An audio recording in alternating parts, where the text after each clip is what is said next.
राजस्थान की पहचान आमतौर पर सूखे प्रदेश के तौर पर होती है। अब एक ताजा रिपोर्ट ने प्रदेश में पानी को लेकर चिंताएं और ज्यादा बढ़ा दी हैं।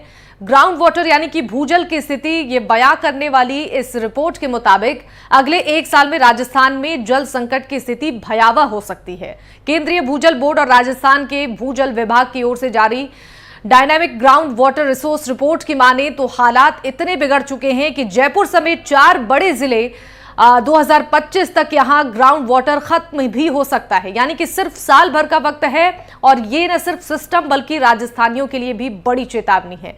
तो आग बरसाते आसमान के नीचे राजस्थान की सूखी जमीन में उपजे जल संकट की इस चेतावनी से अब चेतने का नहीं बल्कि कड़े एक्शन लेने का वक्त है। क्या होंगे ये एक्शन, क्या होगी इसमें आम राजस्थानियों की भूमिका, इस पर आज हमारा प्रोग्राम है और मेरे साथ खास मेहमान भी जुड़ेंगे जिनसे हम चर्चा करेंगे कि आखिर क्या कुछ यहां पर प्लान तैयार किया जा रहा है, इस गंभीर समस्या को लेकर क्या उपाय किए जा रहे हैं, चूंकि एक गंभीर मसला है और इससे आपको बता दें कि परेशानियां भी लोगों की बढ़ सकती हैं।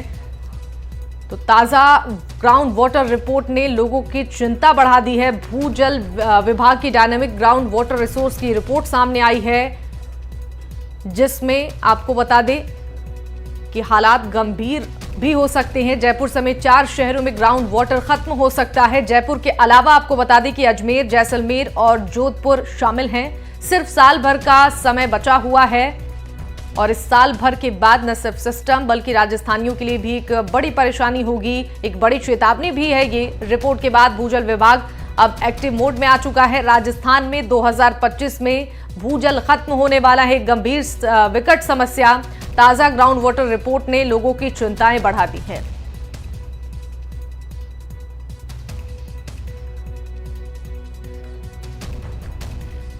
तो एक्ट अब सामने आएगा जिसमें आपको बता दें निजी इंडस्ट्रीज और घरेलू ट्यूबवेल खुदाई पर बैन लगेगा। अधिकारियों ने एक्ट के मसौदे पर काम भी शुरू कर दिया है। प्रदेश में उद्योगों में डिजिटल वाटर मीटर लगेंगे और इंडस्ट्री को उनकी क्षमता के मुताबिक ही पानी मिल पाएगा और नए उद्योगों को वाटर रिचार्ज की शर्त पर ही एनओसी मिलेगी। ग्राउंड वाटर रेगुलेशन एक्ट लाने की तैयारी अब सरकार कर रही है, क्योंकि अब एक्शन लेने का वक्त आ चुका है। इस एक्ट में कठोर निर्णय लिए जा सकते हैं। निजी इंडस्ट्रीज और घरेलू ट्यूबवेल खुदाई पर भी बैन लगेगा और आपको बता दें कि अधिकारियों ने एक्ट के मसौदे पर काम भी शुरू कर दिया है। तो 40 साल में हालात बदल गए हैं। भूजल सर्वेक्षण रिपोर्ट ने हाल बताया है कि बीते 40 साल में राजस्थान की स्थिति एकदम बदली है और 1984 में 236 ब्लॉक में से 203 पीने के लिए सुरक्षित थे। 2023 में रिचार्ज का 150% भूजल खींच रहा है राजस्थान, यानी कि जितना हम खर्च कर रहे हैं उतना रिचार्ज नहीं है। तो भूजल सर्वेक्षण रिपोर्ट ने यह हाल बताया है। 40 साल में कितने हालात बदले हैं, राजस्थान की स्थिति कितनी बदली है, इस रिपोर्ट के जरिए खुलासा हुआ है, जिसमें आपको बता दें 2023 में रिचार्ज का 150% भूजल राजस्थान खींच रहा है, यानी कि जो पानी खर्च हो रहा है उतना रिचार्ज नहीं हो पा रहा है। भूजल सर्वेक्षण रिपोर्ट के मुताबिक ये हाल सामने आया है। बीते 40 साल में राजस्थान की स्थिति बिल्कुल बदल गई है।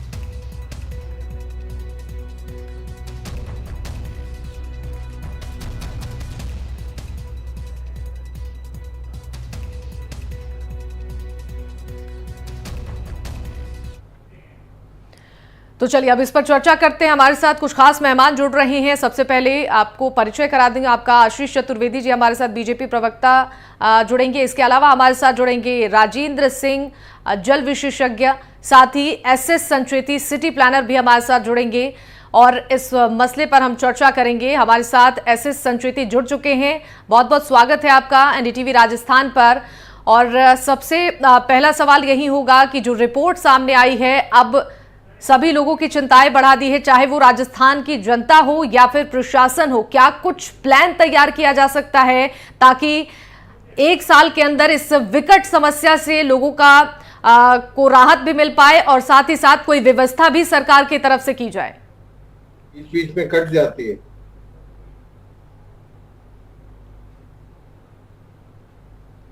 आवाज मिल पा रही है आपको? एसएस संचेती जी सिटी प्लानर हमारे साथ जुड़े हुए हैं। सर, आपको आवाज आ रही है?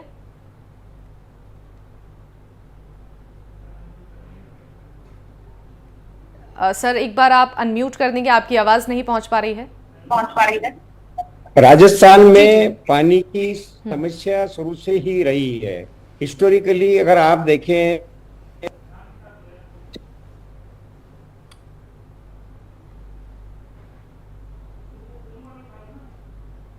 तो कुछ तकनीकी खामी की वजह से आवाज नहीं पहुंच पा रही है, लेकिन ये गंभीर समस्या है जिस पर बातचीत हम कर रहे हैं। हमारे साथ आशीष चतुर्वेदी जी भी जुड़े हैं, एक बार उनके पास भी चलते हैं। बीजेपी प्रवक्ता हैं आशीष जी। आशीष जी देखिए, 2025 तक का वक्त है, 1 साल का महज वक्त है, इतना कम समय है। ऐसे में एक बहुत बड़ा चैलेंज है सरकार के पास भी, लेकिन इसके लिए क्या रोड मैप तैयार किया जा सकता है, क्योंकि ये विकट समस्या है जो कि इस वक्त राजस्थान पर है। और जयपुर की बात की जाए तो यहां भी ये विकट समस्या देखने को मिल रही है। फिलहाल सरकारों की तरफ से क्या एक्शन प्लान तैयार किया जा रहा है? शिवानी जी, मैं आपकी रिपोर्ट देख रहा था और निश्चित रूप से जो रिपोर्ट है वो राजस्थान के लिए बहुत ही चिंताजनक रिपोर्ट है। वैसे अगर हम बात करें राजस्थान की, तो राजस्थान में वाटर स्केर्सिटी बहुत लंबे समय से राजस्थान में रहती है। राजस्थान का क्षेत्रफल बहुत ज्यादा है और जिस तरह से यहाँ पे क्लाइमेट रहता है, जिस तरह से डेजर्ट भी है, उस तरह से कोई बहुत बड़ा रिवर का फ्लो भी राजस्थान में नहीं है। तो निश्चित रूप से राजस्थान में पानी की एक विकट समस्या बरसों से रही है। जहां तक आप इस रिपोर्ट की बात कर रहे हैं, निश्चित रूप से ये सबके लिए, सरकार के लिए, समाज के लिए, नागरिकों के लिए एक चिंताजनक विषय है। लेकिन मैं आपका ध्यान कुछ बातों की तरफ दिलाना चाहूंगा, क्योंकि आपने मुझे एज ए जो रूलिंग पार्टी है उसका प्रतिनिधि के रूप में मुझे यहाँ पे बुलाया है। पिछले 5 महीने से जब से हमारी सरकार राजस्थान में बनी है, अगर हम बात करें कि हमने टॉप प्रायोरिटीज में क्या क्या चीजें ली है, तो आप देखिए कि हमने टॉप प्रायोरिटी में लिया है कि पानी की समस्या को किस तरह से हम उसका समाधान कर पाए। आपकी जानकारी के लिए हमने जो ERCP वाला एक मैटर है, जिससे पूर्वी राजस्थान और राजस्थान के लगभग 3 करोड़ लोगों को जिससे पेयजल मिलेगा और सिंचाई का पानी मिलेगा, उसके लिए बहुत लंबे समय से हमारा जो समझौता है वो मध्य प्रदेश से और केंद्र सरकार से पिछली गवर्नमेंट की राजनीति करने के कारण हम नहीं कर पा रहे थे। जैसे ही ये सरकार बनी, हमने मध्य प्रदेश सरकार के साथ दिल्ली में केंद्र सरकार के सहयोग से हमने एक MOU किया और उसको पार्वती, काली सिंध और चंबल इंटर रिवर लिंकिंग के तहत हमने समझौता किया है। TPR भी हमने अपनी तरफ से केंद्र में प्रस्तुत कर दी है और बहुत जल्दी इस पर काम प्रारंभ हो जाएगा। ऐसा होने से हमको 3 करोड़ लोगों को पेयजल भी मिलेगा, प्लस लगभग 2,80,000 हेक्टेयर की जो भूमि है उसको सिंचाई के लिए पानी भी उपलब्ध होगा और इंडस्ट्री के लिए भी पानी मिलेगा। इसी तरह से शेखावाटी के जो 3 जिले हैं, अगर हम बात करें चूरू, सीकर और झुंझुनू की, तो वहां पे पानी की बहुत भीषण समस्या रहती है और पिछले 5-6 दशकों से वहां पे यमुना का पानी लाने की एक बहुत बड़ी डिमांड वहां पे चल रही थी कि ताजेवाला से किस तरह से उस क्षेत्र में पानी पहुंचे। देखिए शिवानी जी, जैसी ही हमारी सरकार बनी, हमने केंद्र सरकार के सहयोग से हरियाणा से भी इसमें MOU कर लिया है और उसको लेकर के भी शीघ्र ही काम प्रारंभ होने वाला है। लेकिन क्या है कि ये जो मैटर है ना, मैं इस पे पॉलिटिक्स नहीं करना चाहता हूँ, क्योंकि पानी सबके लिए आवश्यक है और पानी, रहीमदास जी ने कहा है ना, बिन पानी सब सून, पानी गए न उबरे मोती मानस सून। तो वही स्थिति है कि पानी के बिना, मतलब जो स्थिति राजस्थान में है, हमको बहुत सतर्क होकर के, बड़े सावधान होकर के चलना पड़ेगा। हम किस तरह से इसका उपयोग करें, जिस तरह से वाटर हार्वेस्टिंग की बात करते हैं हम, कि सब वाटर जो हार्वेस्टिंग होती है उसका पानी हम कलेक्ट करें, उसको यूज करें। और आपकी जानकारी के लिए शिवानी जी, 2013 से 18 तक हमारी जो सरकार थी वसुंधरा जी के नेतृत्व में, हमने एक मुख्यमंत्री जल स्वावलंबन योजना प्रारंभ की थी, जिसके तहत पूरे राजस्थान में लगभग हमने 10,000 से ज्यादा, मुझे एग्जैक्ट नंबर अभी याद नहीं आ रहा है, बट 10,000 से ज्यादा हमने जो वाटर के सोर्सेज हैं, वाटर बॉडीज है, वो बनाए। और उसके कारण आप देखिए जो वाटर लेवल है वो राजस्थान का पूरा 4.5 से 5 फीट ऊपर आया। मतलब निश्चित रूप से उसका फायदा पूरे राजस्थान को मिला। लेकिन जो इसके पहले वाली सरकार थी कांग्रेस की 18 से 23 तक, उसके लिए ये कोई प्रायोरिटी थी नहीं। मतलब इतनी अच्छी योजना को क्यों बंद किया गया जिससे पूरे राजस्थान के करोड़ों लोगों को फायदा हो रहा था, जिसके रिजल्ट सबको दिखाई दे रहे थे कि भाई वाटर लेवल ऊपर आया है, भाई इसमें तो हम कोई राजनीति नहीं कर रहे हैं, अगर वाटर लेवल ऊपर आ रहा है तभी पता पड़ेगा, नीचे जा रहा है तभी पता पड़ेगा। इस योजना को मतलब पूरी तरह से बंद कर दिया गया।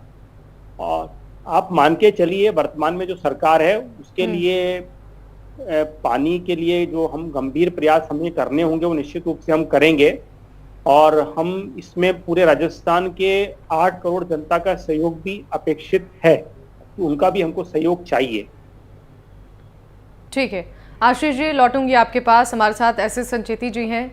आपसे मैं जानना चाहूंगी कि अब क्या कुछ यहाँ पर रूपरेखा तैयार करनी होगी, क्योंकि अगर जयपुर की बात करें तो राजधानी में एक बहुत बड़ा चैलेंज होगा ये इस तरीके की समस्या को लेकर समाधान करने के लिए। क्या कुछ प्लान ऐसा तैयार किया जा सकता है जिससे इस गंभीर समस्या का समाधान हो? चुकी अगर राजधानी में ही इतनी बड़ी समस्या होगी तो फिर इसके समाधान के लिए भी उस तरीके का कोई प्लान तैयार करना भी बेहद जरूरी हो जाएगा। देखिए, जयपुर का मास्टर प्लान बना हुआ है और यहाँ की जो अभी प्रेजेंट आबादी करीबन 60 की आबादी है, और इस आबादी को वाटर सप्लाई हो रही है अभी आज की तारीख में बिशलपुर से या फिर अंडरग्राउंड वाटर से। और इस आबादी की वाटर सप्लाई की पूर्ति के लिए ये आवश्यक है कि एक नई योजना तैयार हो और एक वृहत योजना हो जो अगले 50 वर्षों तक जो है वाटर सप्लाई जो है जयपुर की पूरी कर सके। अब 60 लाख की आबादी आज की तारीख में है और वो 2030 तक आप मान लें तो करीबन 75-80 लाख की यहाँ की जयपुर की आबादी हो जाएगी। और जयपुर में पानी की समस्या शुरू से ही है। जो मास्टर प्लान बना है यहाँ का उसमें भी वाटर रिसोर्सेज के लिए बहुत कुछ बात कही गई है कि यहाँ की वाटर सप्लाई के लिए आपको वृहत योजनाएं बनानी चाहिए। रामगढ़ बंधा जिससे कि पानी जयपुर में हिस्टोरिकली आया करता था, मतलब वर्ल्ड सिटी जो कि आज 6 किलोमीटर का दायरे में बसी हुई है और करीबन 6 लाख की आबादी यहाँ रहती है। तो वाटर सप्लाई देखो उस जमाने में भी रामगढ़ बंधे से जो है पानी लाने की सारी कार्रवाई की। 800 के करीबन यहाँ जो है वो ट्यूबवेल्स हुआ करते थे सिटी में। आज की तारीख में वर्ल्ड सिटी से बाहर जब जयपुर जो है 3000 स्क्वायर किलोमीटर के एरिया में निकल गया है और आबादी 60 लाख की है, तो यहाँ की ये हसर हो सकता है कि यहाँ आने वाले समय में पानी की कितनी बड़ी समस्या होगी है। तो राजस्थान में नॉट ओनली जयपुर, मैं बताऊं आपको करीबन राजस्थान में 279 जो है टाउन्स है, उसमें 272 आपकी अर्बन लोकल बॉडीज बन चुकी है, 5 आपकी डेवलपमेंट अथॉरिटीज 5 है, 12 यूआईटीज है। इनमें जहां यूआईटी डेवलपमेंट अथॉरिटीज है वहां तो फिर भी आप ये देखें कि इन अथॉरिटीज ने वाटर सप्लाई के लिए जैसे तैसे भी करके जो है वो काम किया। पर मैं बताऊं कि यहाँ इसके अलावा जो टाउन्स है उसमें पानी की आने वाले समय में बहुत ही समस्या जो है वो उत्पन्न होने वाली है। तो लॉन्ग रेंज प्लानिंग यही है कि जो भूतल वाला जो पानी है जैसे बिशलपुर का है वैसे ही चंबल के पानी को ट्रैप किया जाए। राजस्थान में मैं बताऊं कि गांधी सागर, जवाहर सागर, कोटा बैराज अपने आप में इतने वाटर सप्लाई का एक साधन हो सकता है जो सारा पानी वेस्ट आपकी चंबल नदी में जाके और जो है यमुना नदी में जाता है। तो राजस्थान में इसका वैसे उपयोग हो रहा है। चंबल बैराज का पानी जो है लेफ्ट मेन कैनाल और राइट मेन कैनाल से काफी किया जा रहा है, परंतु आप देखें कि पूरे एमपी का जो पानी आज भी ड्रेन होके एक्सेस वाटर वो सारा चंबल में जाके यूपी में चला जाता है। तो इस पानी को ट्रैप करके राजस्थान में जो है अब राजस्थान कैनाल बताऊं मैं आपको, इंदिरा गांधी कैनाल अपने आप में राजस्थान का भविष्य है। आप देखिए भाखड़ा नागल कैनाल से जो ये इंदिरा गांधी कैनाल निकली है उसमें आप देखो जहां जैसलमेर में पानी एक मटका पानी 10-10 किलोमीटर से लाना पड़ता था, वो आज वहाँ काफी पानी की जो है वो किफायत हो चुकी है। उसी इंदिरा गांधी कैनाल से आप देखो जोधपुर शहर में वाटर की सप्लाई जो है वो हो रही है। तो इस तरह से राजस्थान में आप ये देखें कि सरफेस वाटर को अपने को ट्रैप करना चाहिए। अंडरग्राउंड वाटर को किसी भी हालत में जो है अंडरग्राउंड वाटर ही आपका प्लांटेशन को जीवित रखने का सबसे बड़ा साधन है पशुओं के लिए। तो ये रिचार्ज नहीं हो रहा, पिछले 10-15 सालों में जो है अंडरग्राउंड वाटर रिचार्ज हो ही नहीं पा रहा है। तो ऐसी स्थिति में अंडरग्राउंड वाटर पे का जो है आपका जो है कंजर्वेशन के लिए कोई एक्ट, जैसे राजस्थान बताया कि राजस्थान गवर्नमेंट एक्ट बनाना चाह रही है, पर खाली ये रोक देना कि ट्यूबवेल को रोक देंगे अपन, तो उन लोगों को वाटर सप्लाई जो आज की तारीख में जो भी पानी जो भी मिल रहा है वो भी मिल नहीं पाएगा। तो ऐसी स्थिति में पहले अपने को जो है साधन जुटाने चाहिए, फिर ही अंडरग्राउंड वाटर के जो है उसके लिए कुछ अपने को एक्शन लेना चाहिए। तो ये अपने राजस्थान की स्थिति है पानी की। और आने वाले समय में तो मैं बताऊं आपको कि राजस्थान में पानी का बहुत बड़ा संकट रहेगा। पर ये ऐसा नहीं है, राजस्थान में बहुत अच्छे रिसोर्सेज पिछले 25-50 सालों में जो है हुए हैं। उसमें ईस्टर्न राजस्थान में पानी नदियां, मैं बताऊं आपको कि चंबल नदी और बनास नदी दोनों ही नदियां ऐसी, चंबल तो पेरिनल रिवर है, बनास रिवर की जो आपकी लंबाई है जो 400 किलोमीटर की लंबाई में ये एरियाज को जो है वो कनेक्ट करता है, पानी देता है इरिगेशन का। तो ऐसी स्थिति में जो है सरफेस वाटर को जो है वो करना चाहिए अपने। बिल्कुल बिल्कुल ठीक है। राजेंद्र सिंह जी हमारे साथ जुड़ चुके हैं, जल विशेषज्ञ हैं। राजेंद्र जी, अगर राजस्थान के बारे में हम बात कर रहे हैं, यहाँ पर पानी की समस्या पहले से ही है और अब ऐसे में 1 साल का बस समय बचा हुआ है, एक बहुत बड़ा चैलेंज है किस तरीके से इस समस्या का समाधान हो। क्या कुछ यहाँ पर क्रांतिकारी ऐसा प्लान तैयार किया जाए जिससे इस समस्या का समाधान हो पाए? देखो, ये जो क्रांतिकारी प्लान बन रहे हैं ये राजस्थान की समस्या के समाधान के प्लान नहीं है। राजस्थान की समस्या है भूजल के भंडारों का 84% शोषण करके खेती में पानी का उपयोग करना।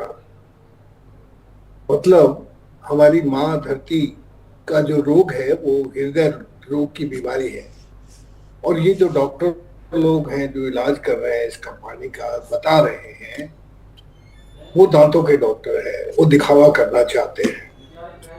तो जो असली बीमारी है राजस्थान की भूजल के भंडारों के शोषण की, उस बीमारी को ठीक करने के लिए कोई सोच नहीं रहा। उस बीमारी को यदि ठीक करना है जी, तो सबसे पहले ये जो 84% भूजल के भंडारों से हम पानी निकाल रहे थे, उस पानी को निकालने के काम पर कुछ रोक लगानी पड़ेगी। राजस्थान में डिस्चार्ज और रिचार्ज का रिश्ता जब तक ठीक नहीं होगा तब तक राजस्थान पानीदार नहीं हो सकता। राजस्थान की धरती के ऊपर जो पानी हम इकट्ठा करते हैं उसको सूरज चोरी कर लेता है, एवोपरेशन हो जाता है। तो जब तक हम वर्षा के जल को पकड़ के धरती का पेट पानी से नहीं भरेंगे, जब वर्षा का जल धरती के पेट में होता है तो उसको सूरज चोरी नहीं कर सकता, उसको एवोपरेट नहीं कर सकता। तो राजस्थान में जो भी कुछ वर्षा है जी, उसका एक पानी का फिक्स डिपॉजिट हो सकता है। राजस्थान को यदि पानीदार बनना है तो सबसे पहले Rajasthan 5 agro ecological climatic zone में है जी। इन 5 जोन का जो फसल चक्र है वो फसल चक्र वर्षा चक्र के साथ जोड़ने की जरूरत है। जब हमारा फसल चक्र वर्षा चक्र के साथ जुड़ जाएगा तो धरती के पेट से हमें उतना पानी निकालने की जरूरत नहीं होगी। अब तो हम जब हम बुआई करते हैं तो भी धरती के पेट से पानी निकाल के पलेवा करते हैं। अब पानी ये खत्म होने ही वाला है, तो जब ये पानी खत्म हो जाएगा जी, तो फिर कहां से पानी लाएंगे? इसलिए इस राज्य के नेताओं को, अधिकारियों को, इंजीनियरों को, वैज्ञानिकों को एक साथ बैठकर इस बीमारी का ठीक से निदान ढूंढना चाहिए। और इसका निदान है राजस्थान का फसल चक्र वर्षा चक्र के साथ जोड़ने से 40% जल का उपयोग घट के जी, भी उतना उत्पादन किया जा सकता है। पहला समाधान तो ये है। मैं देखो तुम्हें अपने पिछले 50 साल के अनुभव बता सकता हूँ। मैं 50 साल से पानी के काम में लगा हूं। चंबल में जब पानी नहीं था तो जवान लोग बंदूकें उठा के लूटपाट करते थे, दिल्ली, आगरा, सब जगह तक। जब वहां पानी आ गया तो 3000 से ज्यादा लोगों ने बंदूकें छोड़कर खेती का काम करना शुरू कर दिया। तो जब तक आप बीमारी का असली कारण नहीं ढूंढेंगे और इधर उधर की ऊपर की हवा में बातें करते रहेंगे, जिसने कुछ काम ही नहीं किया धरती पे पानी का जी, वो प्लानिंग करेंगे, वो योजना बनाएंगे, वो डिसीजन लेंगे कौन सा प्रोजेक्ट, कहाँ का पानी कहाँ से लाना, ये फेल होता जाएगा। और यही हुआ है अभी तक। जी जी जी। तो ये हम अपने राजस्थान को पानीदार बना के रखना चाहते हैं तो राजस्थान में वर्षा जल को ठीक से संरक्षित करके सामुदायिक विकेंद्रित जल व्यवस्था के द्वारा अनुशासित होकर उपयोग करने का कानून बनाना पड़ेगा। और कानून ऐसा हो जिसकी पालना हो। कानून ऐसा ना हो कि कानून बनाने वाले ही सबसे पहले कानून को तोड़ दें। जी। इसलिए राजस्थान पानीदार राज्य बन सकता है। तुम जानते हो जैसलमेर शहर हिंदुस्तान का नहीं, पूरी दुनिया का सबसे कम बारिश का शहर था। जी। यहाँ गढ़सीसर ताल 700 साल पहले बना और वहां के तालाबों ने रोजाना 1500 ऊंट काबुल, कंधार, काजिस्तान, अफगानिस्तान, म्यांमार तक व्यापार के जैसलमेर के रास्ते निकलते थे। जरा सोचो कि जैसलमेर जो इतनी कम बारिश की जगह थी, वो 1500 ऊंटों को और 200 व्यापारियों को रोज कैसे उपलब्ध कराती थी। और 5 साल अकाल भी आता था। वो पचकालिया अकाल, तिरकालिया अकाल, दुकाल, हर अकाल भी आते रहते थे। फिर भी जैसलमेर के रास्ते जो हमारा व्यापार था वो आज के डीसी वाशिंगटन से भी ज्यादा मजबूत था। वो था कि हम दुनिया के जल विद्या में सिखाने वाले थे। हमें जल विद्या आती थी, लेकिन जब से ये नए इंजीनियर आ गए, इनकी शिक्षा की पढ़ाई केवल भूजल का शोषण सिखाती है जी, और फिर उसको निकाल के प्रदूषण पढ़ाती है। और फिर जो बड़े लोग हैं उस पानी पे कब्जा करके पानी की जगह पर, पानी की जमीनों पर। तो इस नई पढ़ाई ने, इंजीनियरिंग ने अतिक्रमण, प्रदूषण और भूजल का शोषण ही सिखाया है। जब तक ये बढ़ता रहेगा तब तक तुम राजस्थान को पानीदार नहीं बना सकती।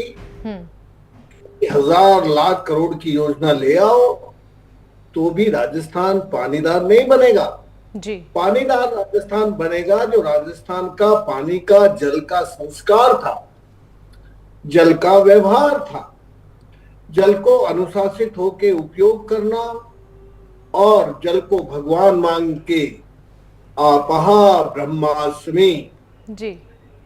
जल है, यही हमारा ब्रह्मा है, यही हमारा ब्रह्मांड को बनाता है और इस ब्रह्मांड को चलाता है जी। इस मान्यता के भारतीय लोग राजस्थान में सबसे ज्यादा थे और वो कम जल में अपना जीवन चलाना जानते थे। अभी राजस्थान के विकास की डेफिनेशन बदल गई। अब जो ज्यादा पानी खर्च करता है, जो ज्यादा पानी प्रदूषित करता है, जो ज्यादा पानी शोषित कर लेता है, वो बड़ा आदमी होता है। तो जब आपके विकास की परिभाषाएं बदलती है तब आपका केवल जयपुर नहीं और सारे शहर भी बेपानी होंगे। हमें पानीदार बनना है तो अभी भी हमारी जो राजस्थान की जल विद्या है जी, उस जल विद्या से जल का संरक्षण करना और जल का अनुशासित होके उपयोग करना और उसके लिए फसल चक्र को वर्षा चक्र के अनुकूल बनाना। बिल्कुल। यदि फसल चक्र वर्षा चक्र के अनुकूल नहीं बनेगा तो मैं आज लिख के देता हूं, कोई भी सरकार आए, ये दलगत राजनीति का काम नहीं है, कोई भी आए वो सबको पानी नहीं पिला सकती। भारत में कोई भी राजा सबको पानी, प्रजा को पानी नहीं पिलाता था। राजा पानी का काम करने के लिए जमीन देता था, प्रजा पानी का काम करने के लिए अपना पसीना लगाती थी, और महाजन पानी का काम करने वालों को भोजन प्रसाद ही खिलाता था, खाना खिलाता था। ठीक है सर जी। ये हमारी सामुदायिक विकेंद्रित जल व्यवस्था, इस सामुदायिक विकेंद्रित जल व्यवस्था के कारण हमारा जैसलमेर शहर 700 साल तक बड़े व्यापार का केंद्र रहने के बावजूद भी पानीदार बना रहा था। जी सर। तो हमें अपने विद्या से सीखने की जरूरत है। बिल्कुल। बस मुझे इतना ही कहना है। बिल्कुल ठीक है। तो जिस तरीके से जो महत्वपूर्ण तथ्य बताए हैं राजेंद्र जी ने और जिन पर प्रकाश डाला है, अब देखना होगा कि इन बिंदुओं पर इस एक्ट में कितना इनका ध्यान रखा जाता है ताकि इस विकट समस्या का समाधान हो सके। आप सभी का बहुत बहुत शुक्रिया हमारे साथ जुड़ने के लिए, अपना कीमती वक्त हमारे साथ साझा करने के लिए।